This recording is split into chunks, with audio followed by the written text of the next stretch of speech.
SEC tiers. Where do the new SEC teams rank in as we get ready for 2024? Myself, Will Manis, Ralph Lurie, we're going to talk about that on today's episode of The Crowded Booth. Pile in here and make yourself feel at home. The Crowded Booth is coming on. The Crowded Booth with Bryce Koon.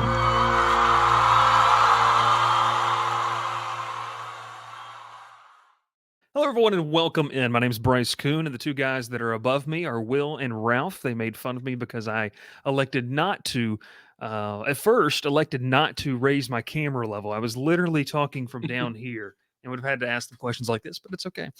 We welcome you in. Hope you're enjoying, whether you're listening on podcasts, whether that's Apple, Spotify, or you're watching on YouTube. This episode's more for the visual learners. If you were listening, you're going to have to keep notes. That's okay, though. We'll post the social on our social media, the graphics, so you can kind of follow along if you'd like. But guys, first off, how are you doing?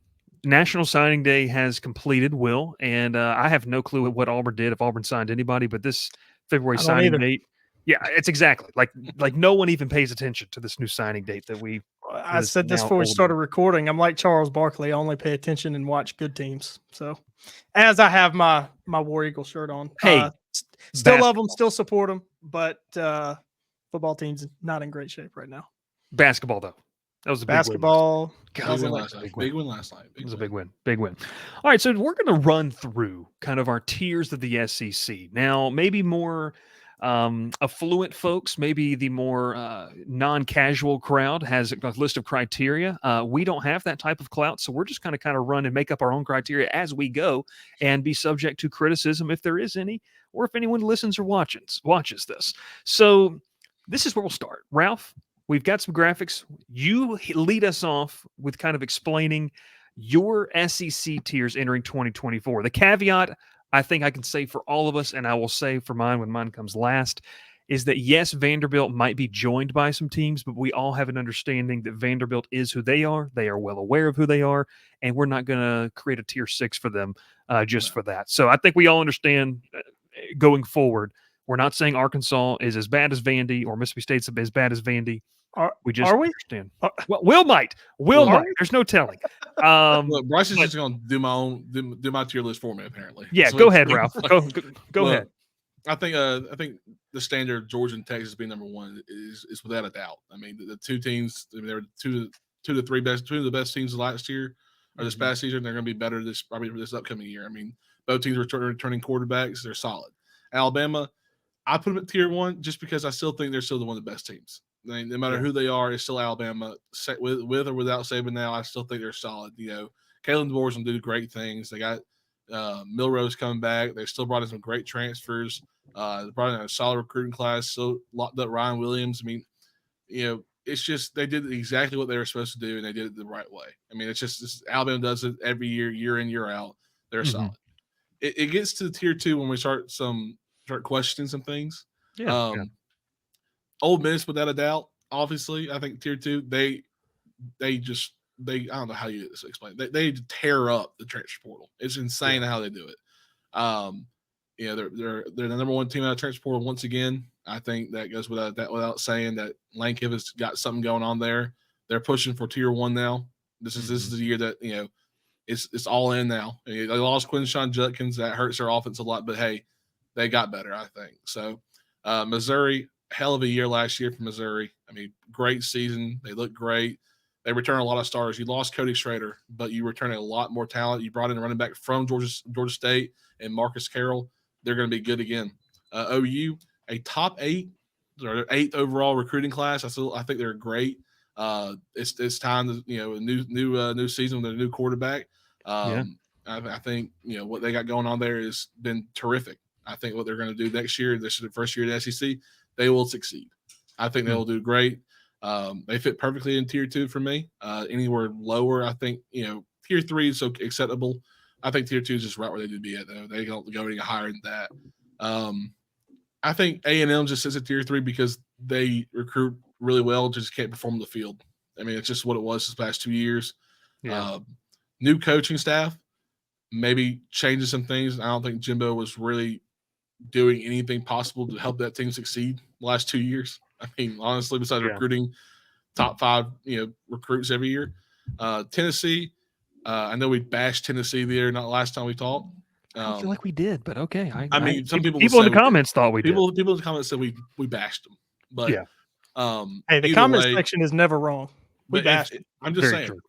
Well, the comment section says I can't afford to buy anything but ramen noodles, so $175K a day. Tennessee, if anything, if all that stuff goes through with Tennessee, then you got into tier 5. I mean, it's going to be bad. Joking. The alligator, yeah, exactly. Yeah, joking. LSU, look, I was just talking to Bryce about this right before the show.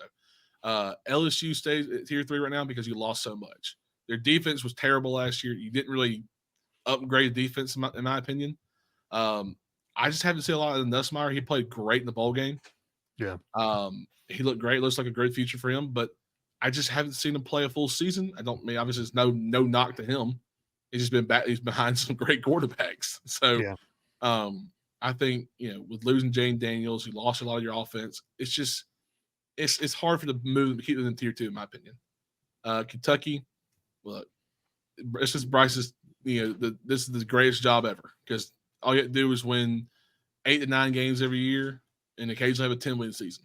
It's just the truth. I mean, it's just they do the same thing every year. They make a bowl game. They're tier 3. They don't drop tier 4 unless they lose 5 games. Their offense is good. They bring in Brock Vandegrift. We'll see how he is next year. Hopefully, he's what they accept, what they want him to be. Because the last transfer, I mean, he did good. I just don't think he was underwhelming. Yeah, he truly was. Devin Leary was underwhelming. Yeah. Tier 4. Look, I did not like putting one of these teams in tier 4 because I know they can be better, and that's Auburn. I fully believe they should be a tier 3 team year in year out. Words carefully. I believe they should. They should not, but I believe they should. And you agree, Will? They should be higher than tier 4. Auburn should be a tier 2 team every year. I agree. Yeah, they should. They should be. But I don't say much about Auburn. I'll let Will really discuss Auburn more. I think that's he's ready to unleash his forte. Yeah, that'll be entertaining. Stay tuned. South Carolina, I just feel like they got it just last year was really underwhelming. It just they did not show up at all last year. It's just they were overhyped. They were line of scrimmage play was terrible. Yeah, just awful. Now we saw in the Senior Bowl, it was not Rattler's fault. It truly was not Spencer Rattler's fault. Yeah, he had a horrible offensive line, and that was not his fault. Florida, I think what's going on with them right now, it's a big question mark. Are they really good? Are they bad? I don't know. It's just been up and down within the past 2 years. So, I mean, tier 5, look, Vanderbilt's Vanderbilt. I'm just leaving it at that. Yeah. Mississippi State, it's just not fair. I mean, they had such a high hopes with everything going on, and then you lose your coach, and then your interim coach takes over, and he didn't do anything really to help out. It wasn't really. It's not fair right now. I think it's just a bad situation. Yeah, I told Bryce next year I think they're tier 4 easily. And Arkansas same way. Look, man, it's extremely underwhelming. I mean, just with KJ Jefferson there, I feel like he's been there for 13 years for one. Yeah. He's gone. Now we don't know what they have. They were horrible last year. They're probably going to be horrible again this year. And then they'll fire their coach. And Bobby Petrino's there, so that's going to be fun to watch. Yeah, sure. Okay. But yeah, so that's future interim head coach at Arkansas, Bobby Petrino. Exactly. Run it back. He's running. That is going to be awesome. But the only reason I keep Mississippi State and Arkansas with Vanderbilt is because their situations are just kind of hard to, move on from. And but by this time next year, they could be both tier 4. So. I feel like Mississippi State's more likely to be tier 4 next year than Arkansas. I think Arkansas, we could be having a tier 5 conversation with the new head coach. I enjoy it, Ralph. I like it. Ralph, are you stepping away? Yes. All right, Ralph's going to step away, and that's okay. It's going to lead Will and I to kind of traverse through this, and that's cool. So we roll into, Will, I'm going to let you go next. And you have your SEC tiers different from Ralph's, so you can start 5, or you can work your way up, or however you want to do this, and just kind of maybe explain some of your picks. We'll just go. We'll start at the top and go down. So the way that I did this was trying to project uh, kind of the standings, the expected records, what I think how the teams are going to do, and kind of lump them together. Right. I didn't try to put a limit on how many are in each tier, because I don't think that's really fair. That's not a real accurate Agreed. Description of it. So tier 1, I've got Georgia and Texas. I expect both of them to play for the SEC title game after the 2024 season. I think, obviously, I think they were 2 of the best teams in the country. I think Georgia got snubbed from the playoff. Although they did lose to Alabama, I still think they were one of the 4 best teams. Texas, really good. I think both are kind of reloading. You think both teams have their starting quarterback coming back from last year. I think both are returning a lot of playmakers on defense, a lot of big contributors on both sides of the ball. So I think they're going to be right there at the top. Not a whole lot left to say about those 2. Georgia, I do expect their running game to pick back up to where it has been in years past, because I think that was a real disappointment last year. I know they dealt with injuries at the position, but I think they'll get back to that and just really be dominant like they were the 2 years they won the national title back to back. Go down to tier 2. Alabama, I have them in tier 2. I know I can hear it already. You're biased. I think it's fair that they're going to take a step back without Nick Saban. Yeah. And if we did this last year, I would have placed them in tier 2 as well, because, it took some heroic performances from mostly Jalen Milroe, who I still think is a subpar quarterback. I think it was preposterous that he thought that he should have been considered for the Heisman Trophy. He's a great playmaker, but he's not a great quarterback, in my opinion. He's a really good runner. He's hard to stop. He made some great plays. I know the big play to win the Iron Bowl, that was a throw. That was a great play. But consistently over the season, I think he left a lot to be desired from the quarterback position. He's still there. He's probably likely to be the starter with Kalen DeBoer. Another question mark for Alabama is Ryan Grubb. Kalen DeBoer brought him in, and he kind of committed to the job, but now he's getting strong interest from the Seattle Seahawks as they look for a new offensive coordinator. Does he stay or does he go? I think that's going to be a very important dynamic for that offense in 2024. Ole Miss and Missouri, 2 really good teams and 2 very different teams. Ole Miss, the high-powered offense. Missouri, a better defense. Question marks for both of them as well. Can Ole Miss sustain what they've done? I mean, you look at the history of Ole Miss football. This is the greatest stretch in the history of Ole Miss football. And Ole Miss fans, they're hyped up about it. They're happy about it. It's great. They run their mouths on Twitter, and they like to jab at Auburn a lot. And I hope for my sake that they get knocked down a peg or 2 this year. But they're still really good. Jackson Dart's back for them offensively. They do lose Quinshawn Judkins. That's a huge loss. He transfers to Ohio State. Huge loss for their offense. But I mean, Lane Kiffin, he can cook up anything, and we're probably looking at the best stretch of play calling of his career as well. Very true. That's a good point. Calling plays for that Ole Miss offense. He can cook up anything to keep them in games offensively.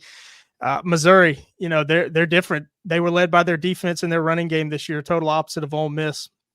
They lose Blake Baker. He goes down, spend some time with you in Baton Rouge to become LSU's new defensive coordinator. That's a huge loss for Missouri. They've still got really good playmakers. I love what Eli Drinkwitz has built up there, and I think he'll keep it going. I said it on our show, the famous, infamous, our favorite show ever, the Nick Saban retirement show, that Alabama should have called him and try to get him to come down and replace Nick Saban. I think Eli's done a great job at Mizzou.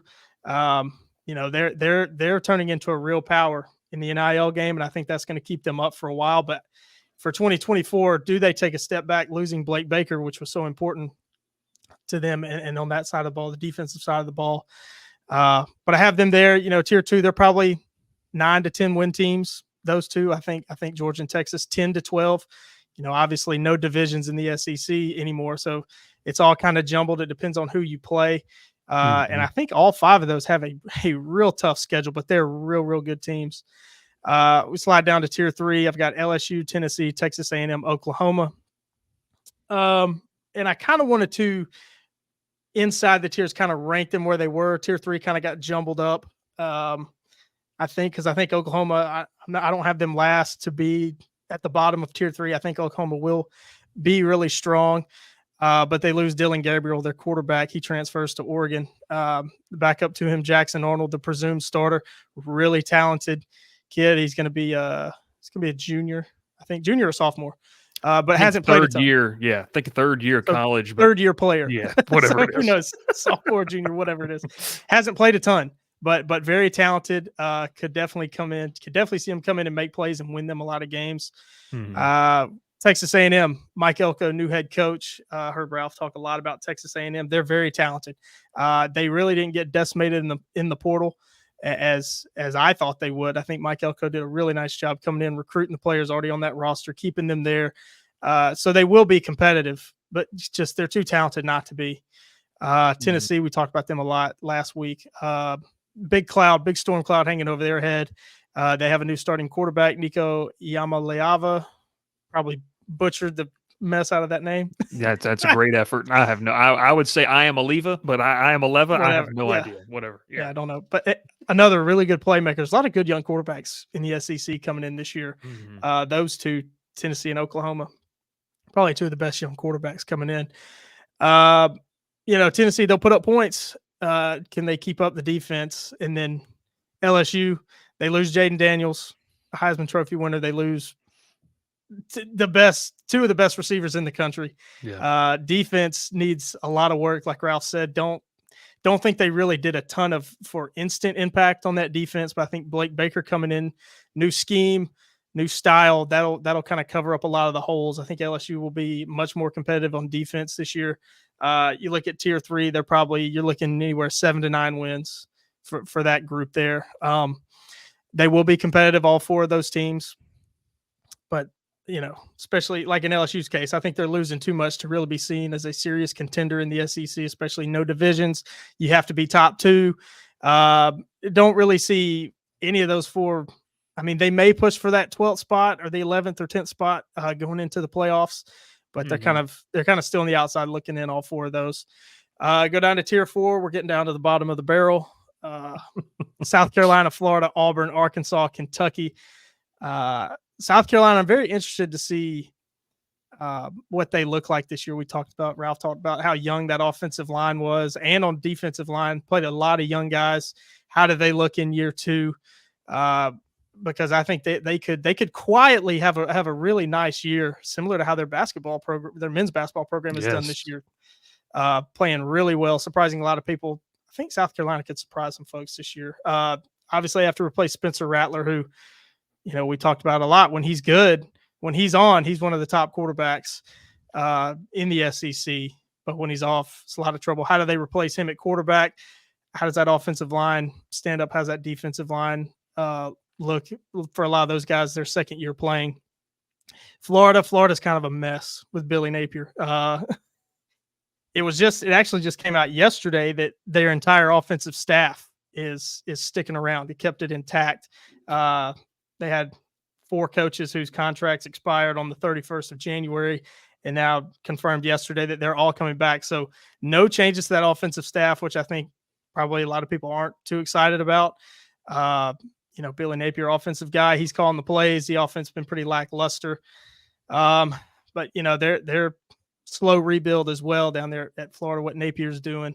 Don't know too much about what they've done in recruiting. I know Auburn flipped one defensive player from them. So segue that into Auburn. You know what? I'll save Auburn. I got a lot to say. I'll save them for last, for tier 4. Arkansas, talked a lot about them. Interested to see Bobby Petrino, round 2 at Arkansas, this time as offensive coordinator, what he does. I still think he's a really, really good offensive coordinator. Obviously, I think he was a little handcuffed at Texas A&M with Jimbo Fisher as the head coach, kind of controlling what he was wanting to do. Bobby Petrino, really good offensive coordinator, really good play caller. Can probably put up points for Arkansas, but I don't know that they can stop anybody. And Kentucky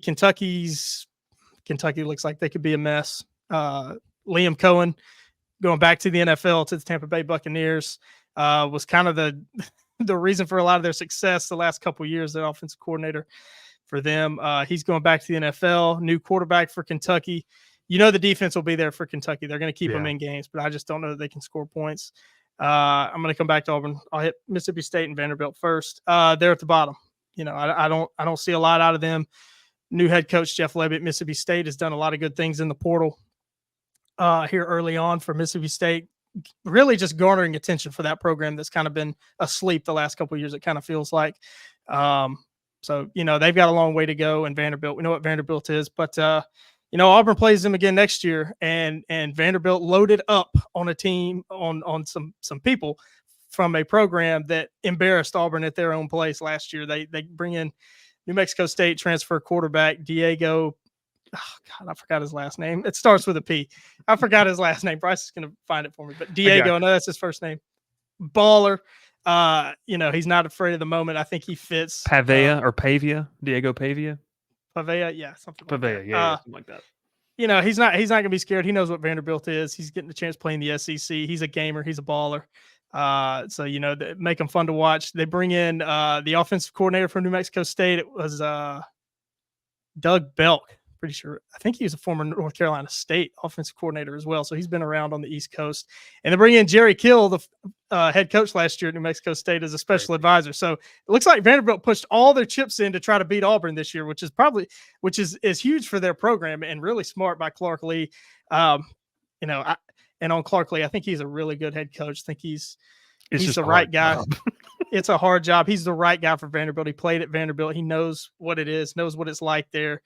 But it seems like his first couple years there, they've gotten a little bit better each year. They play the good team stuff. They played Georgia real tough last year. So they're kind of chipping away and getting better. So let me circle back to Auburn here. Real quick. OC, just so you don't get yelled at. OC Tim Beck at Vanderbilt. Tim Beck. Yeah. Anyway, Doug Belt, close to the name. I know Doug Belts is the safeties coach, I think, at USC now, but it is what it is. Hey. But anyways, yeah. Tim Beck. Yeah, I knew they got that offensive coordinator from New Mexico State. So, and I think he's coached on the East Coast before. So, kind of getting Minnesota. back. Mm-hmm. Minnesota. Okay. So I'm totally wrong. I just know Virginia Tech. There you go, buddy. Virginia Tech. Okay. Virginia Tech. There we go. All I know is he beat Auburn by 3 touchdowns. I don't, just whatever he did was right. Yeah, try to forget it. So back to Auburn. Man, this needs to be its own podcast episode. Auburn, and it will be, but yes, give him the preview. Try to keep it short, man. Auburn. It could be ugly for Auburn. We could be sitting here on December whatever the Monday after the SEC championship game, talking about how Auburn will have 4 head coaches on his payroll in 2025. I really believe that. I think Hugh Freeze has made very questionable decisions with his coaching staff this offseason, some that have rubbed people the wrong way. Cadillac Williams, gone. Zach Etheridge, gone.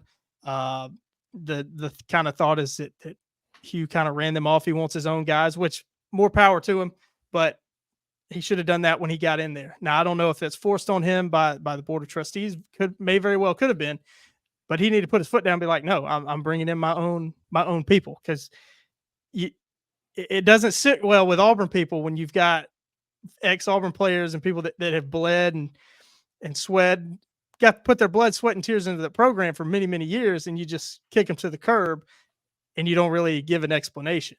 And that's really what people are upset about. Recruiting, I think it was lackluster. Top 10 class. They promoted it. It's the best class for a first-year head coach in the SEC ever. Not real impressed. Where's the offensive lineman? That's been the biggest hole in this football team for the last couple of years. Where's the offensive lineman? You get one, a really good one from Matter Day out in California. And of course, I'm blanking on his name because I'm ranting and can't think right. DeAndre Carter. Yes. And he's a guard. Hugh Freeze can't get a tackle either. Why can't Auburn get offensive tackles from high school? It blows my mind. Use of transfer portal, I haven't been happy with. Auburn needed a quarterback, Peyton Thorne. I don't want to rant about Peyton Thorne right now, but I think could have had instant upgrade at quarterback going into the portal. Just didn't care. Seems very disinterested in using the portal. Maybe it's because he got burned on wide receivers last year, because just about everybody they brought in at the receiver position was a bust. Rough. So, and then Tell me the guy's name that he brought in from LSU that doesn't care about the portal either. What's his name? Will Redmond. Will Redmond. He doesn't care about the transfer portal either. So I don't know. It's a long build for Auburn. I'm frustrated. Auburn's had 3 straight losing seasons. That's never happened in the history of Auburn football. It's got to change now. And I think that there's enough loud voices at Auburn to change that. If it's 3 in a row and be unprecedented, you have 4 head coaches on your payroll in one season. I don't think that's ever happened before anywhere. No. Well, I'm gonna tell you one thing. When we record this Auburn podcast, it's going to be. I might just leave. I might go get lunch and come back, and we'll still. I'll still be ranting. It's still be I've ranting. got a lot to say. Will's rants. I mean, that might have to be a whole segment, a whole playlist on the YouTube channel. All right, soapbox. It's Will's soapbox. So, love y'all's tears, and completely. I love the perspective that y'all put in here. Here's mine, and even as we're talking with this, like I really do. This is just kind of where I sit. I'll start with the top. I mean, look, Georgia, Texas for me.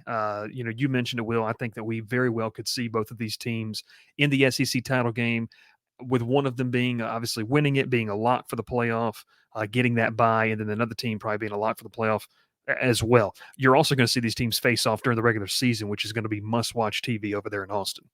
Alabama for me. Now, like you said, Will, you would probably get crucified because you're wearing the Auburn T-shirt and you said what you said. There is a lot of merit to what you said, and I agree with you. The reason I kept them in Tier 1 was not because, like you alluded to, we don't need to have a set amount of teams. Like, you can have as many teams in a tier as you want. I agree with you. For me with Alabama, it's like I feel like the talent is still there for them to be one of the better teams in the SEC. Going forward, now it's going to be interesting, like 2025, 2026, could they drop down all the way to a tier 3? Maybe. Like, I don't know what we're going to see. I like Kalen DeBoer. I think he's a good head coach. I think he's a winner. I know you and I were really talking about, and you specifically were talking about, like, DeBoer's like one of those guys that if he figures it out where he is, he's going to create a monster.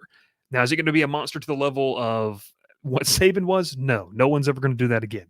But I just have him for right now. So in tier 1, the sport is so much different too. So I think as dominant as Saban was, I don't know that anybody can recreate that because it is so much different now. Oh, it is 110%. So you literally lost a legend, but I think they replaced him with a guy that you can say is a very high caliber coach, a guy who wins, understands what winning is, and is walking into a situation that, yes, they lost pieces, but I still think they have I think that they're better than the teams. For me, I think that they're better than the teams below them. That's just kind of where I see that. That's just a personal opinion. Tier 2 is interesting for me. So I think Ole Miss, and we're going to have a show out, next week about this. About a conversation. Can Ole Miss win a title with what they're doing? Ole Miss is doing something completely unprecedented. They're accumulating talent, but they're doing it in a way different way than we've ever seen before. Your point is made really well. How does that work in terms of, continuity and chemistry, which we know the past couple national title teams have had to have? Michigan, Alabama, Georgia. There might not be 2 or 3 stronger bonded locker rooms that you saw out of those 3 programs when they won their titles. So for Ole Miss, for me, that's going to be the big question mark. They lose Judkins. They're going to have Ulysses Bentley, the 4th. He's going to be their solid running back option. They're also brought in Logan Diggs from LSU, who was upset about, his lack of opportunity, and so he's going over there. I solid completely piece for that. them. That's a huge pickup. Yes, that's a solid pickup. Diggs is a good running back. He's a really good running back. So, and I think, too, what pushes them over the top is Lane Kiffin's play calling. And you brought up an interesting point. We'll talk about this next week. He is probably on his it's just crazy to think about because when he was at Alabama and Nick really started to kind of let him do what he wanted to do with some of those guys, we're like, holy cow, we've never seen this. To think it's probably even better now with what he's been able to do with less talent is crazy. They're accumulating talent and they're winning. They're in the midst of a stretch. I think Ole Miss for me is a team that they could probably jump Alabama for me this year and jump into a tier 1 if they play the way they can. LSU for me. Now, I told Ralph before we started, and you guys might feel the same way. Maybe I'm a little too close to the situation, just covering and knowing. You can't say anything. You're too close. You can't I'm too close to the situation, so I can't burn those bridges. No, but seriously, well, you already threw out the Will Redmond comment, so it is what it is. But, for me, for LSU, I think you and Ralph both said this. There's no immediate fixes on the defense. But the encouraging thing from a personnel standpoint, the encouraging thing is the coaching staff. There's a certain Twitter entity that is an Auburn fan that put out that this is the best staff in the country. Auburn put in. I would argue that LSU just put together one of the best defensive staffs. That's got to be its own podcast too. That too. That does too. That Twitter account. God, Oh, no, jeez. no, So- I didn't even think about that. Okay, let's just go get some water. I'll keep talking. You just don't get too riled up. I'm good. So for me Good. with LSU, Blake Baker, I think is a great hire. He was very very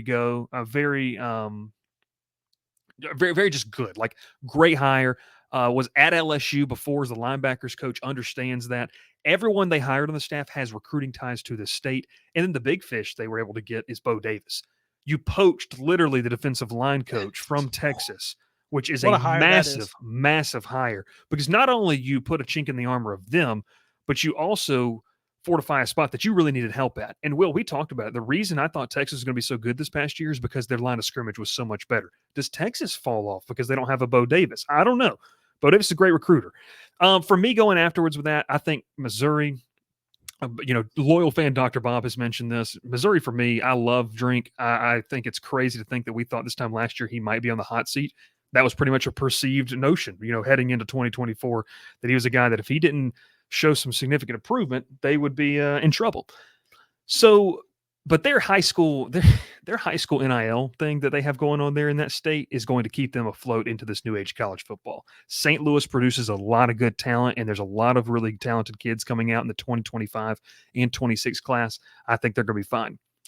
I've got Oklahoma. Real quick, just to slide back to talking about Bo Davis and Texas chinking their armor. Steve Sarkisian went out and hired Kenny Baker as the defensive line coach off the Miami Dolphins staff. Okay. So a lot of high praise from him. Okay. Looks like he also coached at Chattanooga in the college ranks. But we know how good that Dolphins defensive line was. That was one of the strengths of their team, believe it or not.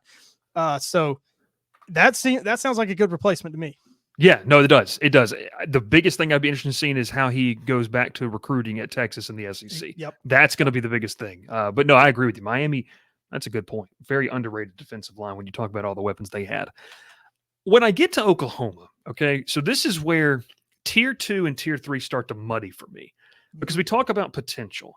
I think if Brent Venables can find a way to sit between the 8 and 9 wins a season, that's Tier 2 in a new SEC. And you kind of alluded to that. It's that 7 to 9 or that 8 to 10 win range for these teams. I think Oklahoma has a better potential for that, for me, than maybe Tennessee. And I'm going to get to that in a second. I think Oklahoma is a better program than Tennessee right now, just because. 2 shows in a row, 2 I episodes in a row. Just because I like, so I think Oklahoma's Tier 2.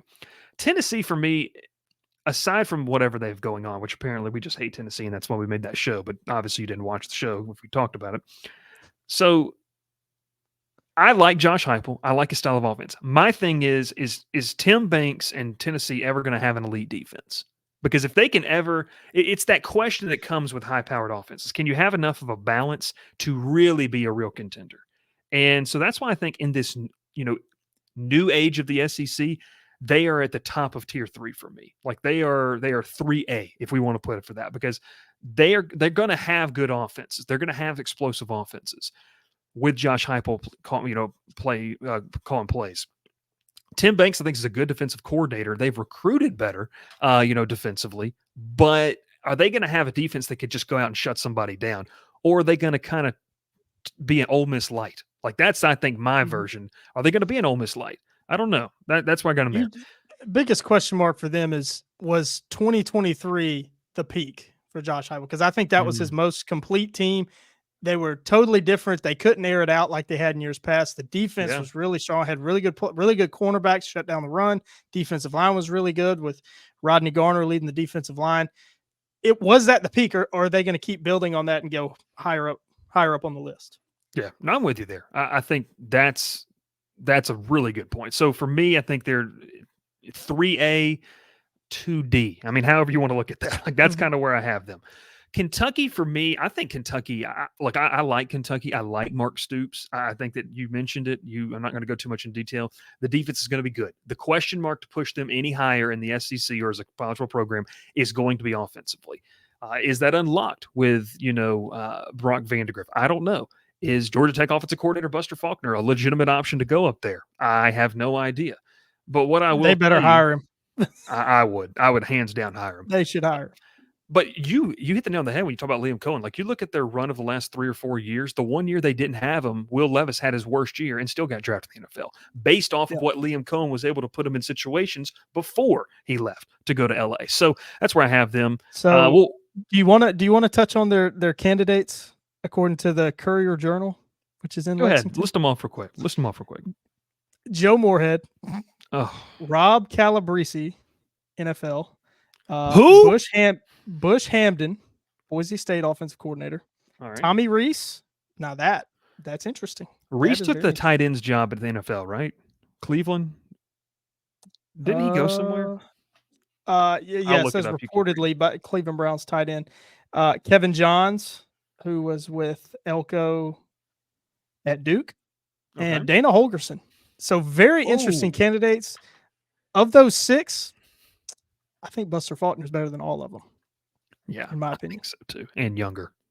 And a rising Yeah. star, kind of feels Yeah. like. So And guess what? Sorry He's familiar with derail Brock you. Vandegrift too. That's what helps. Yes. So yeah, Sorry no, to you're derail you. that's fine. That's fine because this is good conversation. So I've got Kentucky there. A&M, look, you and I both talk about this, and I know you kind of got laughed at by some folks in a group chat about this. A&M is one of the best jobs in the country based off potential, based off of what you have there from a facilities, financial, both in the NIL game and just from a donor perspective, what they're going to pour into that program outside of NIL. Can they get it done? I think the A&M is a team that can jump into Tier 2 this season if Mike Elko gets his way, what he's able to do and reach a new level that A&M was kind of unable to be sustainable at, because they had that 1 year under Jimbo where I think they won 9 games or something like that, and it was like, okay, maybe it was they're here. COVID year. COVID year, but they played in the couldn't quite Orange ever Bowl. get back there.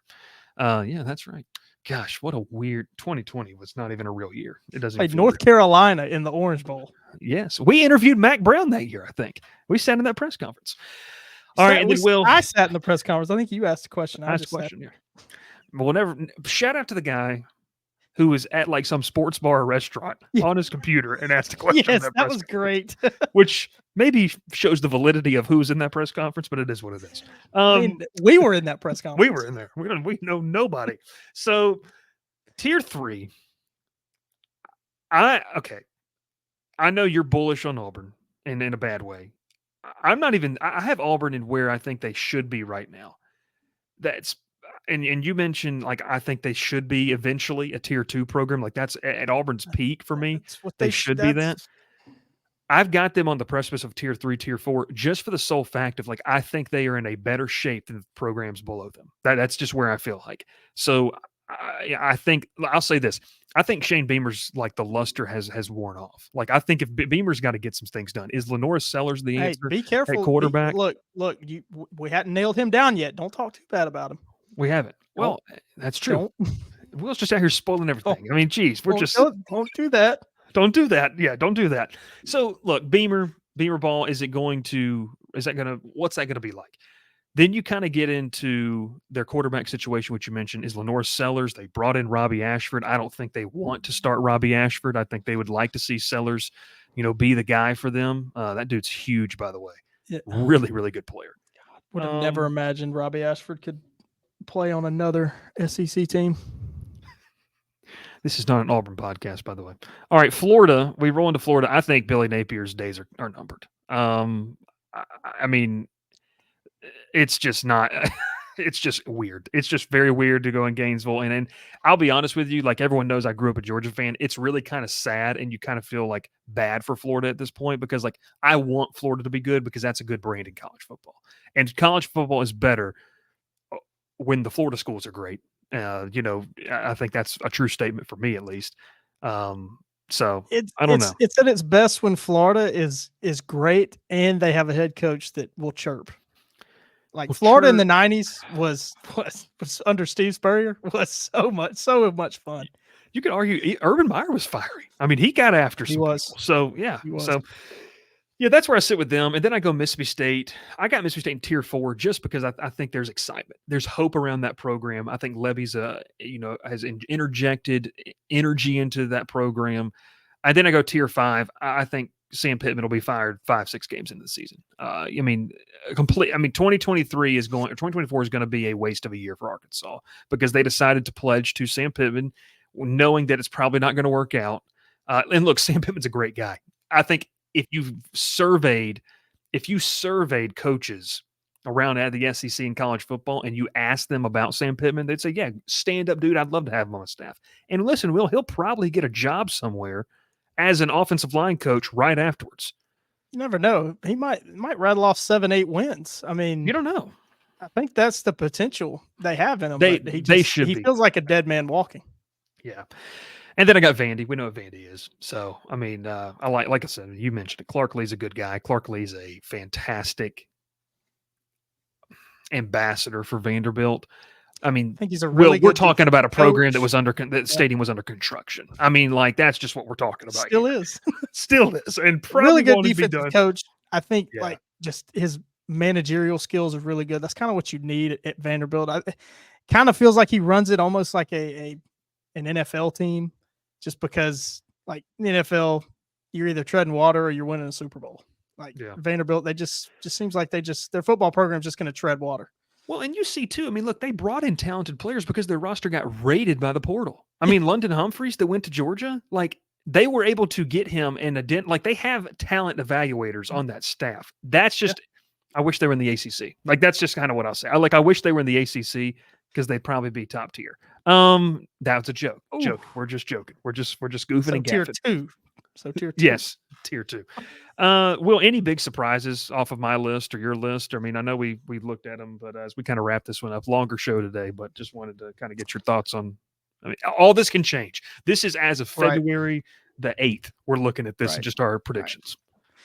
Well, I mean, you're obviously higher on Alabama and Auburn than I am, which is kind of a surprise. I think, being such an Auburn homer, how it's been tough. It's just been tough being an Auburn fan, and I didn't like what Hugh Freeze decided to do this offseason. But again, if it works, nobody's going to question it. I guess I'm trying to be cautious, trying not to be too optimistic because I don't want my feelings hurt again. Yeah. 6 wins. I'm telling you, if he wins 6 or if he doesn't win 7 games, he might be looking for another job already, which is crazy to say. And everybody talks about Auburn has a quick trigger, but Auburn is to fall anymore. No, you can't. You already have. You can't afford that. Yeah. I mean, we're going to be talking about it for 20 years, how bad of a decision it was to fire Gus Malzahn and then having to hire Brian Harsin, because firing Malzahn after COVID and all that he did at Auburn, you couldn't do much better other than, just win the national title. He did. Yeah. I mean, you can't expect more than that, I don't think so, but, it's all subject to change. I mean, anything can happen. We're talking about 18 to 22-year-olds playing football. I mean, anything can happen, no matter how good you think they are. Like we talk about how good Alabama or Georgia and Texas are. They could lose to Arkansas. They could lose to Vanderbilt. I mean, it can happen. It can happen.